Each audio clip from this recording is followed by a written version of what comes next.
देश के कई राज्यों में लॉकडाउन और पाबंदियों से 1/3 से ज्यादा शोरूम बंद हो गए हैं, जिसके चलते कंज्यूमर सेंटिमेंट बिल्कुल कमजोर पड़ गया है।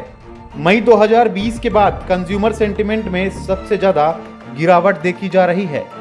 दूसरी लहर की वजह से अप्रैल में कंज्यूमर सेंटिमेंट में 3.8% की गिरावट दर्ज की गई है।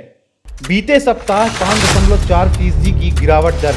देश में परिवारों की आय में काफी गिरावट दर्ज की गई है। सप्ताह दर सप्ताह कंज्यूमर सेंटिमेंट गिरता जा रहा है।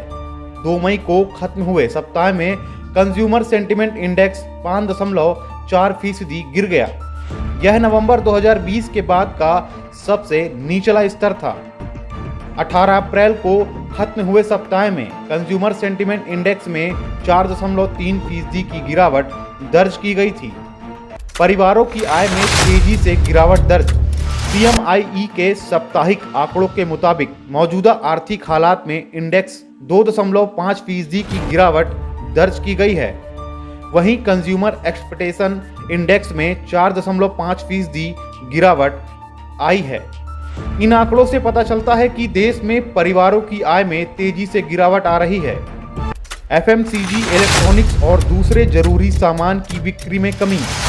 देश में जिस तरह से FMCG, इलेक्ट्रॉनिक्स और दूसरे जरूरी सामान की बिक्री में कमी आ रही है, उससे साफ है कि कंज्यूमर सेंटिमेंट में गिरावट आ रही है। वाहनों की बिक्री को भी झटका लगा है। अप्रैल में संक्रमण बढ़ते ही बिक्री में तेजी से गिरावट। लॉकडाउन और राज्यों में लगाई जाने वाली पाबंदियों की वजह से देश में 1/3 से ज्यादा शोरूम बंद हैं। इस वजह से मार्च की तुलना में अप्रैल में वाहन की बिक्री 10% तक घट गई है।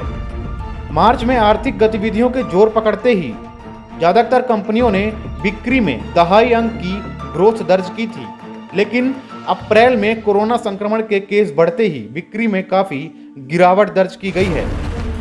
Bureau report, TCP 24, Raipur.